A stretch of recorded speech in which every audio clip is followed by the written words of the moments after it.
Hey guys, Barry here, and welcome back to the IGS podcast. And it's been a long time since I've done this, it's been months, maybe a year, I haven't a clue. But yes, we have a very special show today, as we have, I guess, you're somewhat familiar to the show, Jarrell. How's it going? So, Jarrell is here to talk about the 7 Silver Falls titles that are coming to 3DS and Wii U. Sir, how are you? How's things? Uh, Fantastic. Things are great. Thank you for having me on the show. It's always nice to have a chat and hang out with your audience. Yeah, it's great. I guess I want to ask, like, how are you doing? Like, how are you doing mentally, physically, emotionally, with everything that's been going on in the past few weeks for you? Fantastic. Yeah, I'm feeling so great about everything that's happening. Obviously, I haven't had a whole bunch of sleep, but when a job has to get done, you just do what you've got to do. And if that means you have to stay up working through the night a couple nights, you just do it. You've got to do it. Yeah, yeah. I'm very excited about where we are, and I'm really looking forward to getting these games out so people can enjoy them. Yeah, of course, so am I. And, like, as you know, I've been a fan since over 2 years now, so I love Yeah. your games. Uh, yeah, so I guess just quickly, so for anyone watching, who's never heard of you, so tell us a bit about yourself and what the Silver Falls games is, all about. Right. So I am an independent game developer. No one in a suit is going to tell me how to make my games, and I'm just going to make I games will. that I think are going to be very fun for people. So the Silver Falls games, um, they're a series where all the games are generally in a different genre. They have a different storytelling style, and they generally are focused on different characters. The stories often take place in different decades, but the games are able to connect to each other, and they're able to either unlock content in other games, or they can take playable characters from one game and then put them into another game. So you get to see characters through different stages in their lives, through different decades, and you can explore the stories further that way. So it's a bit sort of like, mixing up all your Lego pieces and then making a Darth Vader fight the Shredder from Ninja Turtles, that sort of thing. Hey, why not? Go for it. So yeah, you mentioned in one of your videos, latest videos, that you wanted to talk about the end of March. So, like, just what was it, yesterday? You posted it, I think. Uh, Right, yeah. A bit of a check-in to fill people in, yeah. yeah, so, like, hitting those deadlines. So, what was it that you found interesting overall about, the end of March for yourself? Well, uh, it was at the beginning of March where I had pitched this idea to Nintendo, and my pitch was that I would like to bring some positivity to the 3DS and Wii U uh, consumer base. And there are still people all over the world that enjoy using the Wii U and 3DS. So when the announcement of the eShop with the sales ending, people were disappointed, and they weren't very happy about it. And so there was just a lot of negativity online. And of course, you have people that cash in, and they whip people up into a frenzy because it gets clicks and whatnot. And I just wanted to add some positivity to that situation, so people have something positive uh, to talk about when we discuss the end of the 3DS and Wii U. I don't personally want to see these consoles end with negativity just because it's great for clicks, and it makes a cool headline. I would love for these consoles to be remembered for what they were and still are, and that's wildly creative, exciting, and interesting consoles that we all had so much fun with.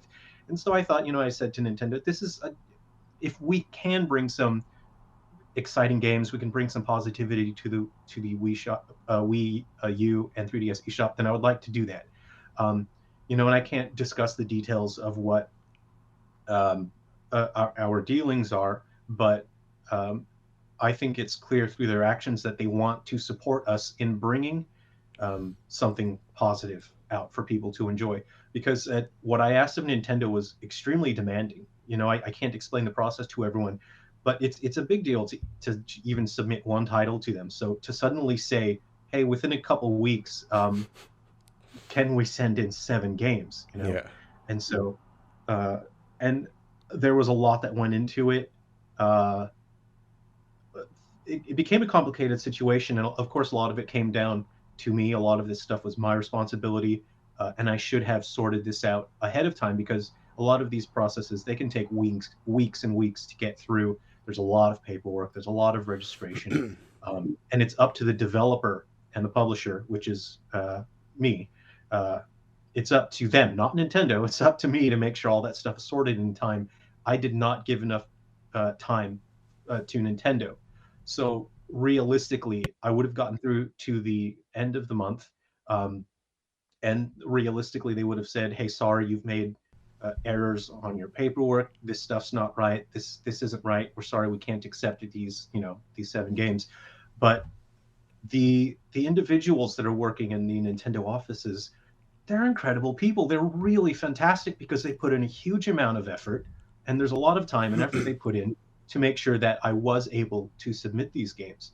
And you always hear people say, "Oh, Nintendo doesn't care, this and that," but I don't feel that way because I've seen firsthand the people that work in Nintendo. They really do care, and they want people to have something positive to play on their consoles. So Yeah. that's really what I have a newfound respect for Nintendo because of this professional relationship that we've been building and the amount of effort they put in. It's not for my sake. It's not for me.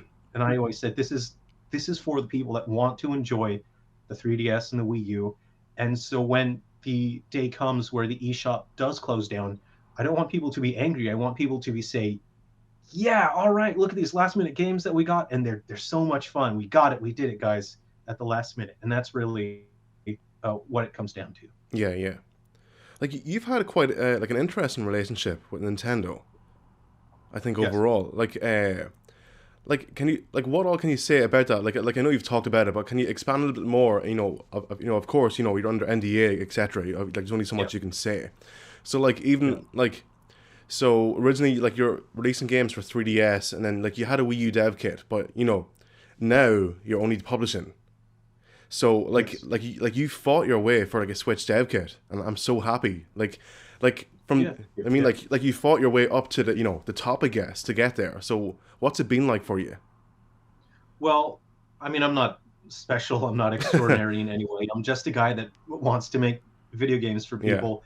And I don't think I have a special relationship with Nintendo.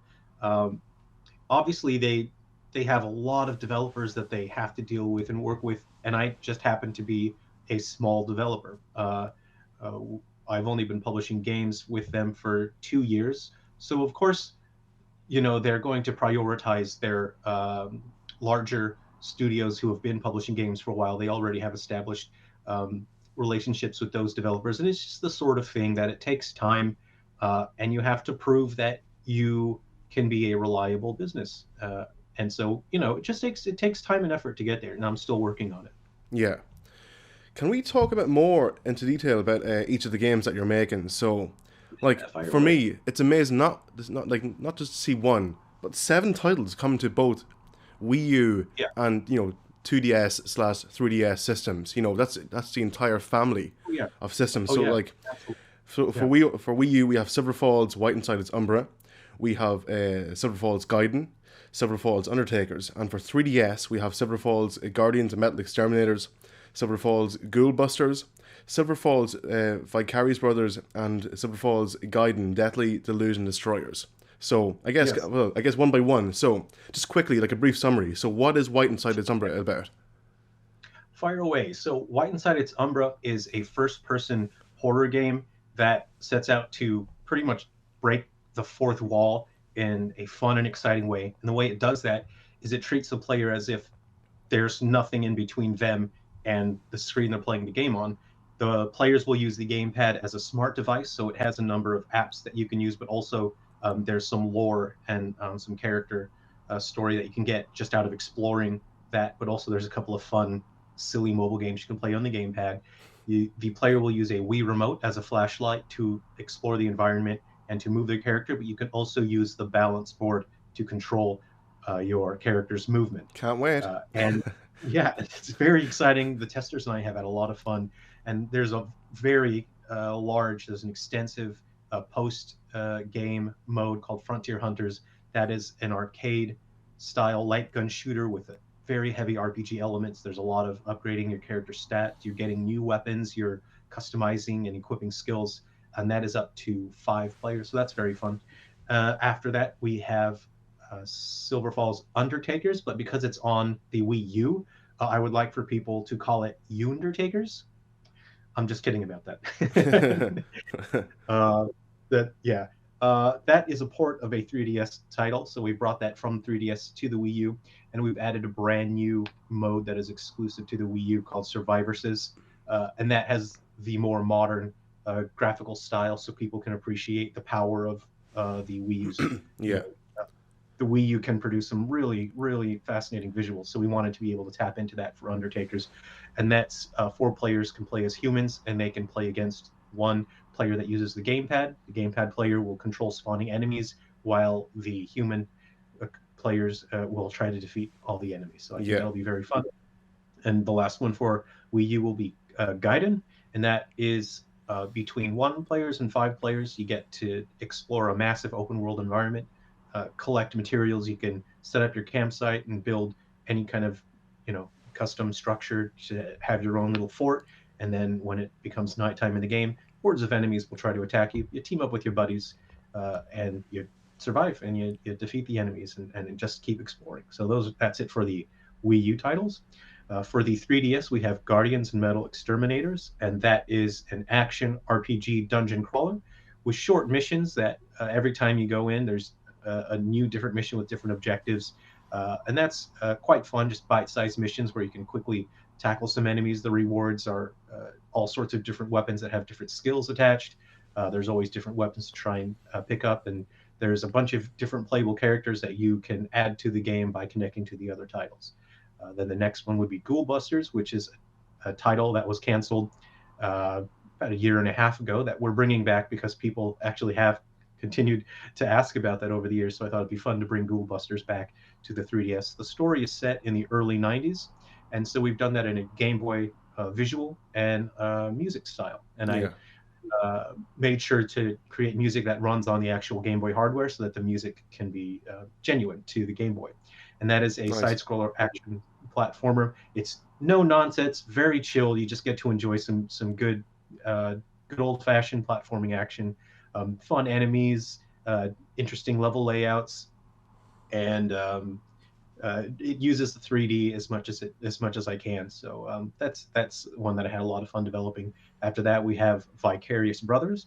Story is set in the mid 90s. It is a first-person dungeon crawler RPG, and this story is set in the mid 90s, so it's done with a Virtual Boy art style. And the player controls two brothers as they explore a haunted mansion that they find out in the desert. So this game is a bit more whimsical, and it's something that I'll share more details and some gameplay when I have that. And finally, we have Guided Deathly Delusion Destroyers for the 3DS.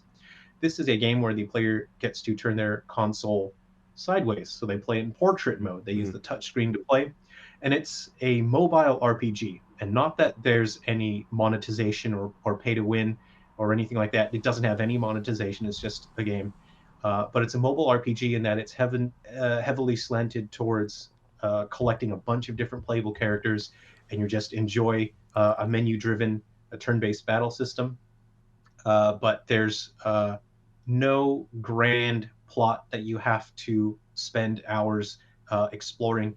It's more casually when you've got a couple of minutes here and there, you can just open the game, do a couple battles, get some cool loot, and level up your characters. So that's where we're going with that. And there is one more game that I worked double time to include. It was another canceled title. It's called Ruby River, and I'm including that for free in Gaiden Deathly Delusion Destroyers. And that's an open world exploration. It's a bit similar to Gaiden on the Wii U in that you get to collect materials, you get to build structures and forts, and then fight off enemies as they attack. So those are all the different titles. They're all different. They have different styles. So I feel like hopefully there's something in there for everyone who enjoys the Wii U and 3DS. Yeah. Like Ghoul Busters is like the cutest little horror game you'll ever see. Um, when I was creating the sprite work for that, I just come from working on Three Down Stars, and it's realistic and everything is quite, and I was sculpting these kind of brutal looking monsters. And so I started Ghoul Busters about midway point from Three Down Stars, and I thought, now how can I get these guys to be as adorable as possible? How stumpy and round can I make their limbs? And yeah, I just thought, here's some really gruff looking characters. Let's make them cute. Yeah. Cute them up. Yeah, queue them up. Yeah, exactly. So yeah, like Yeah. you are one of the most hardworking solo developers I've ever came across online. And like it's great to see each of your titles, being shown up with some of the best visuals. Like honestly, like from what I've seen, just pictures alone for Wii U and gameplay, and for 3DS. Like Three Down Stars. Like for me, I guess broke hardware barriers, perhaps in a sense where it's that technical from a solo developer, and the fact that I you, well, that, that I appreciate it. Yeah, thank you. I mean, I don't really want to be singled out because other developers are just as oh hardworking. yeah, of It's course, just that we happen to talk about what's happening, and I like to be transparent with my games because I'm asking people to put money into their eShop accounts because there will be a deadline to where they won't be able to put funds anymore, and that's why I'm trying to be transparent, let people know. Look, I'm trying my best here, so I hope you'll trust me and you'll put funds into your account ahead of time. Because if we wait too long, we won't be able to put funds into our 3DS and Wii U eShop yeah, accounts. So, you know, um, but when I'm working on the visuals of the game, uh, I approach it from a photographic point of view. I have a history in professional photography, mm, uh, and so as I'm testing the games, I try to find spots where I feel like the player is likely to explore, where the player is likely to position their camera and their character, and I try to focus attention on those areas, and I frame details with lighting and shadow and fog, particle effects. I try to frame them in a way to where even if the player just stops for a second in that moment, they'll find it visually interesting. So that's what I try to think of when I'm coming up with different scenes. yeah. But like you're adding so much content. Like what all can you talk about for the Wii U and 3DS titles, and even for Three Down Stars, you're upgrading it visually, and like you're adding more content to Episode Prelude as well, Yes. and for Undertakers for 3DS. Game mode C, even correct? Yeah, yeah, I am working on that. But because the other games have come in, I'm not sure now if I'll be able to get game mode C in Yeah, for Undertakers yeah, because there's other content now that will be far more rewarding to mm, people. If I'm able to include that, they're going to have way more fun. And so I've put game mode C for Undertakers a bit lower. But yeah, for me, it's important that people feel like they get their money's worth with games. There's so many situations, and we're all gamers. We get into a situation where we're so excited, we buy a game, especially if it's a series that we are familiar with, and we get through it, and sort of by the end of it, you don't feel good. You feel a little bit betrayed sometimes because the content that you expect to be there, the content that you were promised, it isn't there, and it's not a very nice feeling. Because instead of feeling the sense of excitement and wonder, you kind of feel like, well, that did I just get scammed? Um, and so I want to approach my games from that angle of I want people to feel like potentially the content, where does it even end? And it gives you yeah, this sense of excitement and wonder. And instead of thinking about, oh, okay, this is everything that's in the game, you start to wonder, whoa, how much is even in here? And I think that's important to have in games because that it makes people feel comfortable in getting um, engaged and engrossed in the world of the game that you're playing, and it shows a sign of respect for the customer because at the end of the day, game developers are a business. You rely on the customers. The best thing you can do is just show them that you respect them, not just as a customer, but as a human being. mm, And if you just shortchange them and say, oh look, we've got new characters. They're coming out next month, and you can pay $10 per character, and then hackers find out that the characters are already on the disc. Like that's you know, yeah, it's quite disheartening to see that, and I want to do the opposite of that. yeah. I want people to play the games and just enjoy it and feel like it's okay to get lost in it because there's so much to enjoy. Yeah, of course. Yeah, yeah. So, Yeah. have you got like a set release date yet for your upcoming titles? Like, have you got like a specific time that you want to release guidance, say for Wii U, etc., or like prices or anything? Like, you don't have like if you don't want to talk about it, it's fine. But have you anything in your mind set? You think? Right now, we are playing it by ear, Okay. and we're also in discussions with Nintendo about it as well. So there's no set release schedule, but I'm really hoping that White Inside Its Umbra can launch within the next. 6 weeks or so. And ideally, I would like if I can get a game launched every 2 weeks, we'll get a new game out. And the reason being is uh, we don't have a lot of time left for people to be able to put funds into their eShop account and be able to pick up these games. And I would really hate for someone to find out about the games a couple weeks too late and not be able to pick them up and say, "Oh, I would have liked that, but now it's too late for me to put money in my account." So Yeah. that's we'd like to get them out soon. What is it? What's the date for Americas? Is it August? Because I know for Europe and UK and Ireland, it's August for the Yeah, eShop cards. correct. The end of August. Yeah, And 31st or we'll have something. to Yeah. double check. I believe it was something like the 23rd of August.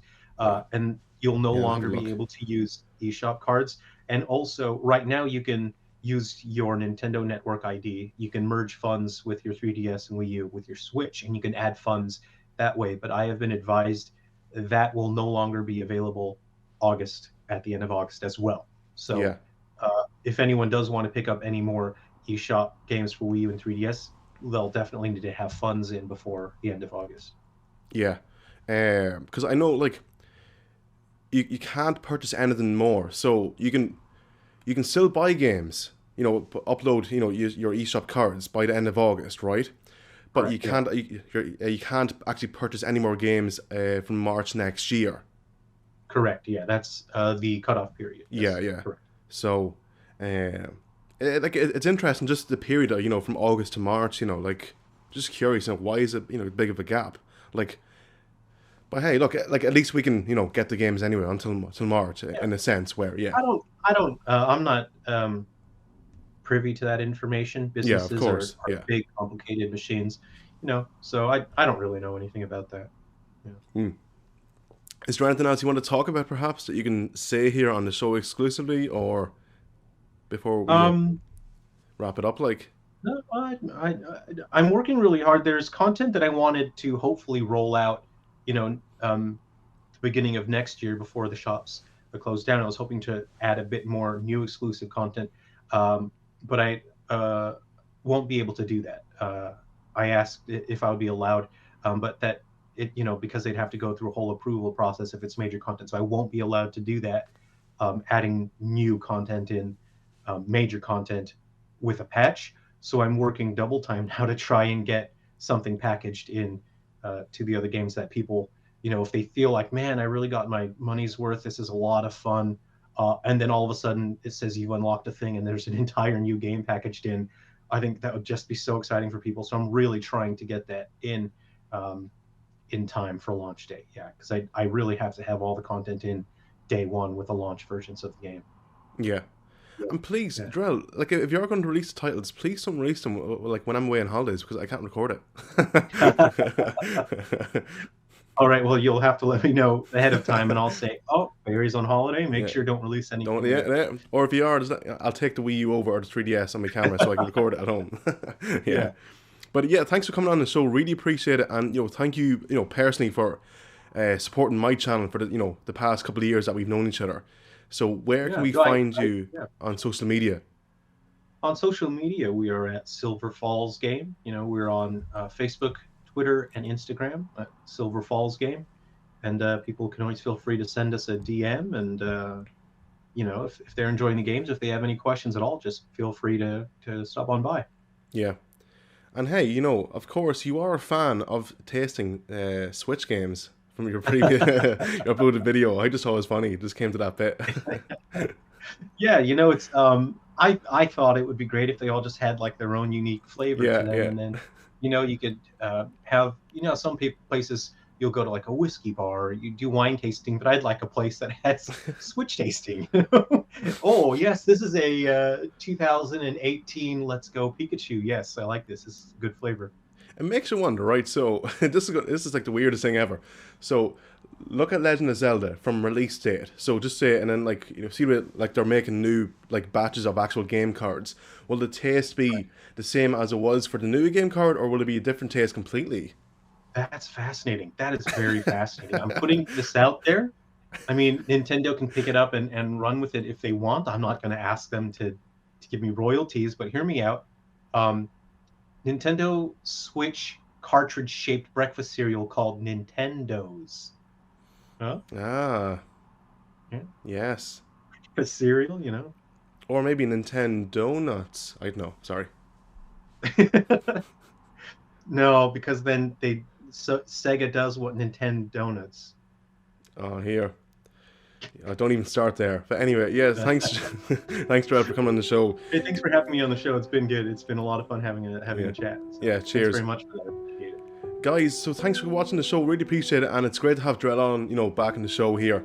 And you can, of course, check us out on YouTube, Twitter, and YouTube and Twitter. And for anything Silver Falls and Nintendo, keep it right here at IGS. All right, guys. See you soon. Bye bye.